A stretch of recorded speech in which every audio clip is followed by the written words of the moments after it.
I don't want to sound like I'm full of myself, but I feel like I know my body type pretty well, and that's all thanks to the countless trials and errors, as well as the struggles I've had with honing my personal style for the last 2 decades. But every time I post content about my body type, there always seems to be some disagreements, and I know we can't all reach a unanimous decision, but it just leads me to second guess myself sometimes, I'm only human after all, and I can't help but wonder, have I been wrong about myself this whole time? So I finally decided to get a professional opinion about my body type, and did the results surprise me? Stay tuned to find out more. If you're new here, I'm Jen, and on this channel we talk about the small steps we can take in improving and refining our personal style. So if that's something you're interested in, make sure to hit that subscribe button, and welcome to the channel. So for the last couple of weeks, I've been posting videos about getting my colors analyzed professionally in Korea, and I talked about how I also got my body type analyzed in one of these sessions. I promised you that I'll be creating a separate video about it, so here we are. So I'm going to walk you through the analysis and share the results, obviously, but to make the video a little more interesting, for the second half of the video, I'm going to show you how I would improve my outfits based on my color and body type analysis results. Now, the system that was used for my body typing session was skeletal diagnosis, which is a Japanese body typing system that only has 3 body types. And I actually created a video about this system in the past, and I've gotten some mixed reviews about it. Some of you guys said that it's a great alternative to Kibbe because it's less complicated, and some of you also thought it was a little too simple and not inclusive enough. And I thought that might be because the system is mainly based on East Asian bodies, but that also explains why it's kind of a big hype right now in Korea. So the system is mainly based on your bone structure, but it also looks at other factors like the texture of the flesh, the overall thickness of the body, how the muscles and the fat sit on the body, as well as the overall balance between the upper and the lower body. So similar to Kibbe, your type doesn't change with age or weight fluctuations, but there's only 3 body types: straight, wave, and natural. If you want to know more about the details of each type, I'll link my previous video here. And in that video, I've also provided a link to a self-diagnosis test that you can take in figuring out your own type. So comparing skeletal diagnosis and Kibbe, some conclusions that I drew from it was that the straight body is somewhat similar to the romantic type in that the voluptuousness of the body is really emphasized. And I thought this could really apply to any of the soft types in Kibbe that are more flesh dominant. The wave type, on the other hand, I thought were the most similar to gamines because the petiteness of the bone structure is really emphasized. And clothing recommendation-wise, I thought they were closer to the soft gamine lines, but Audrey Hepburn is apparently an example of the wave type, and she is a flamboyant gamine in Kibbe. And then with the natural type, I saw the most similarities to flamboyant natural because of the emphasis on broadness and angularity. But again, I think this could really apply to any of the types that are more frame dominant. But one thing to be really clear about is that you can't really draw exact parallels between the 2 systems because they're different. So these are just my opinions when it comes to similarities. Before the analysis, the consultant walked me through the basic theory of the system and each body type. Then she took my body measurements and asked me some questions about where I gain weight the first and the most. And at the beginning, they also asked me to fill out a short survey about my body. And then she started with assessing my bone structure in the forearms to see how prominent the bones are. And she took a look at my hands as well to check the prominence of my knuckles and the texture of my skin. She also mentioned that areas like your collarbones, your shoulders, and the knees can be big indicators of your type because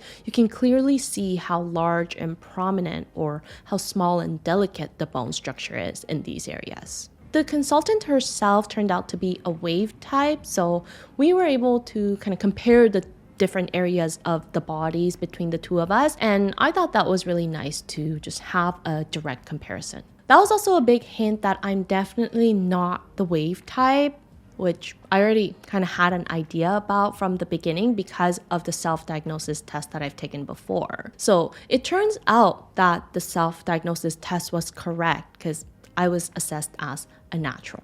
So how I understood the major differences between the body types is that straight types are more flesh dominant, natural types are more frame dominant, and wave types are petite in their bone structure.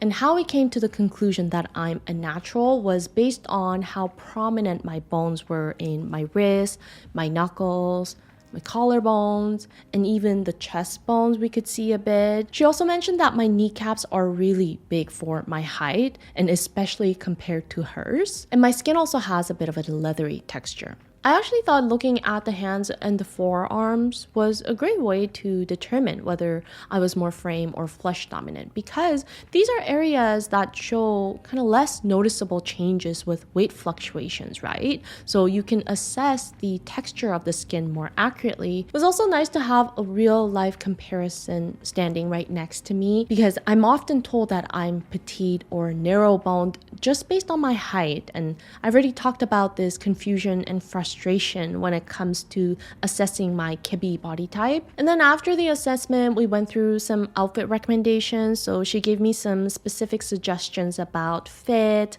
the thickness of the fabric, and the types of fabrics I should opt for as she made me try on different clothes and outfits. So the recommendation for naturals is to wear thick fabrics that sort of hang off of the frame. So I need to be avoiding materials that are too thin for me, because apparently for naturals, we have a lot of bumps and ridges in our bodies that's kind of created by the size of our bones, and that becomes a lot more noticeable with materials that are too thin. She told me to stick to natural fibers, so materials like cotton, leather, wool. Again, nothing that really clings to the body too much, and materials that have a little bit of weight to them. In terms of fit, oversized is the way to go. So drop shoulders and unconstructed silhouettes over structured ones. And if I had to choose between a size bigger and a size smaller, she told me to opt for a size bigger. But I feel like that's kind of the generic tip that everybody should be following. Longer lengths are a better choice, so avoid anything too cropped or really high-waisted in the bottoms, and the garment should really drape over the frame and accentuate the length. So she told me that even with accessories like belts, it should feel more like I'm adding on to the frame rather than trying to accentuate the shape of the body. She provided recommendations for accessories as well. So for bags, bigger is better than smaller in size, and unstructured shapes like hobo bags or messenger bags are better than really structured and rigid shapes. And she also told me to maintain some bluntness in the shoes, so stick with thicker heels, square toes, etc. And then we moved on to neckline recommendations. So similar to color analysis, she draped some different neckline shapes to find the best shapes for me. And I thought this was more so related to my face shape rather than my body type. But the verdict was that V-necks are a good choice for me. Round necks are good, but I should avoid anything that's too deep because it makes my chest bones more noticeable. And turtlenecks are good only if the material is loose, and off-shoulder and asymmetrical lines are also good for me, but I should steer away from boat neck because it emphasizes the width of my shoulders too much. So was I really surprised about the results? Not really, because like I said, I got the same result for my self-diagnosis test, and I was kind of expecting it. But what I really liked was the recommendations part, because with the specific examples, as I was trying on different garments and as she was explaining the theory of why I should be choosing or avoiding certain fits and fabrics, etc., it just became easier to understand what it really means to have a frame-dominant body and how I can accommodate for it. It was also nice to hear that a lot of the recommendations were things I was already following, although I could also definitely think of areas of improvements. So overall, I thought this was a great session to learn more about my body, and it gave me lots of great ideas to implement into my current wardrobe. So let's go ahead and implement these tips to actually improve my outfits. So one thing I really wanted to try this year is to make sweatpants cooler and more stylish, because as some of you guys know, one of my 3 stalwarts when it comes to Allison Bornstein's 3-word method of finding your personal style is comfortable. And if you haven't watched my video on this topic before, I'll link it up top as well as in the description. Because I'm working from home and I sit in front of a computer a lot of the times, I just want to find more stylish ways to wear sweatpants without feeling so drab. And I kind of started this process last year with my blue Adidas track pants, but I want to push it even further this year. So taking the tips from my body typing session, as well as the color analysis sessions that I've had in the past, I'm going to try to figure out some ways to improve my sweatpants styling. So with the first outfit, and this is obviously before implementing any of the style tips, I've got these Lululemon joggers with the camouflage pattern. They're kind of like leggings, but they're not as tight, which is what I like about them. Now, without thinking too much about it, I'll probably just throw on like a crop t-shirt and wear my black sneakers. Now, this would be something that I would just put together mindlessly. Now, if I wanted to be a little bit more intentional about it, I could switch out the t-shirt into this white oversized t-shirt and a black sweatshirt on top, and I'll throw my olive beanie and a matching colored bag. Now, there's nothing really wrong with this outfit, but from a skeletal diagnosis perspective, the fabric on the pants is a little bit too thin for me, and the crop t-shirt is also too short for my natural body type. And even with throwing on the black oversized sweatshirt, I feel like the overall look is kind of boring in terms of the colors, the fit, etc. So even if I was trying to be a little bit more intentional with the outfit, I just feel like it's not all that true to my 3 stalwarts because it's lacking the rebelliousness. So here's how I would fix the outfit. Let's say I stick with keeping some patterns in the pants. So I'm gonna throw on these leopard sweatpants, and I'm gonna switch out the crop t-shirt to an oversized t-shirt, and I'll also switch out the sneakers to a more colorful pair. I'm gonna throw on a matching red suede bag with it. I know the reds don't exactly match, but I think that's fine. And because I'm using a much stronger pop of color like red, I'm also gonna change my olive beanie to this dark green color just so the red can pop a little bit more on its own. Now, I know I've kind of switched every single piece of this outfit, but the reasons for that was I'm using a thicker fabric with the pants, so there's a little bit more structure in the bottom half of my outfit, and the fit of the oversized t-shirt is better than the crop t-shirt for me, and the white also adds a bit of contrast against the color of the pants instead of the black. The shoes and the bag add more interest to the outfit in terms of color. And because I'm adding more intensity with the shoes and the bag color, I've decided to tone down the color of the beanie a bit. Now, even if I were to throw on a long sleeve on top like I did before, I think I would opt for an ivory sweater instead of the black sweatshirt because, again, a light color adds more contrast against the dark color of the pants. Now with the next outfit, I really want to figure out a way to style these pink sweatpants. I bought these recently because I want to try incorporating this color into my wardrobe, but I'll be honest, it's definitely outside of my comfort zone and I've been kind of at a loss as to how to style these pants. So here's my outfit before the improvements. I've obviously got the pink sweats and I'll throw on a white t-shirt and a black graphic long sleeve on top. And I'm gonna match the black with a black denim jacket just to keep the colors a little bit simple since I've already got some colors going on in the graphic long sleeve.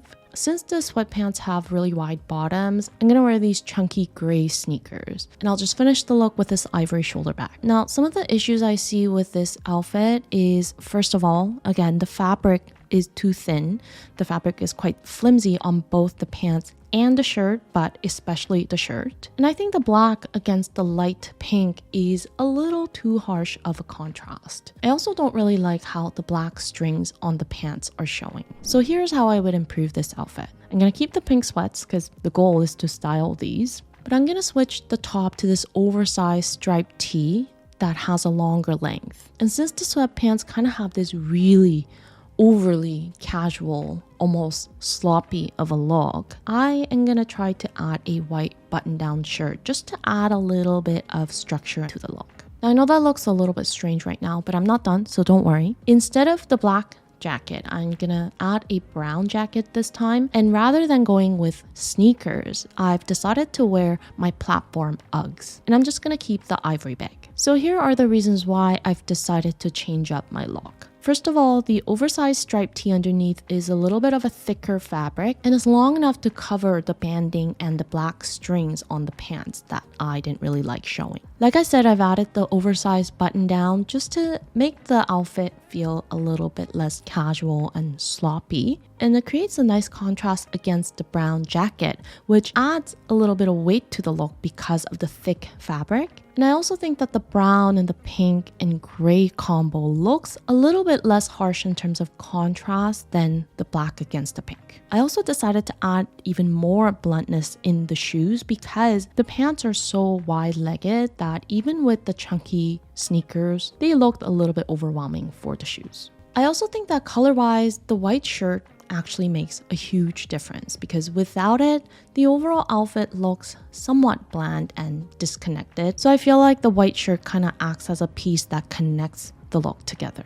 I've also decided to keep the bottom of the white shirt open and I've zipped up the jacket to match the shape. And I think that adds a nice touch to the outfit. I can even clip the back of the shirt to make the shape kind of stay open like that, but the downside is that means I can't take the jacket off for the rest of the day. I will say that something that still bothers me about these outfits, either before or after the improvements, is my 3 style words. I mean, the outfits are definitely comfortable, but I'm not sure if they look all that minimal because there's a lot of layers going on and I don't know where the rebelliousness comes in either. So definitely something I need to work on a little bit more.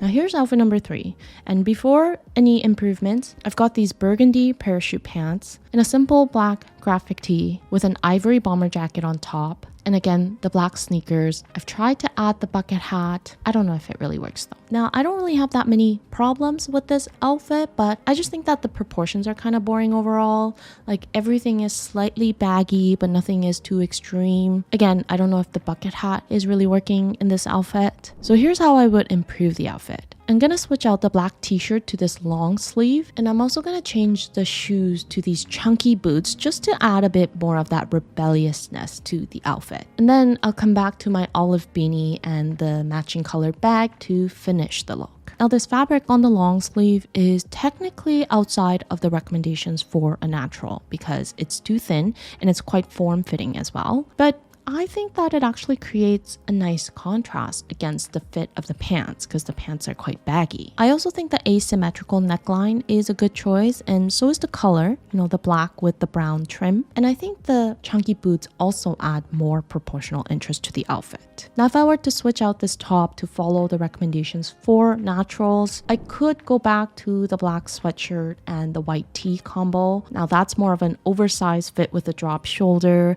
and the fabric is definitely thicker, and I'll keep the olive beanie and the olive bag. Now that looks very similar to the very first outfit that I've created, but there's just a little bit more interest added with the color of the pants as well as the boots. Okay, I'm gonna leave it there for today. I hope you guys found the video helpful, and I'll see you in my next video. Until then, stay unique and stay gorgeous.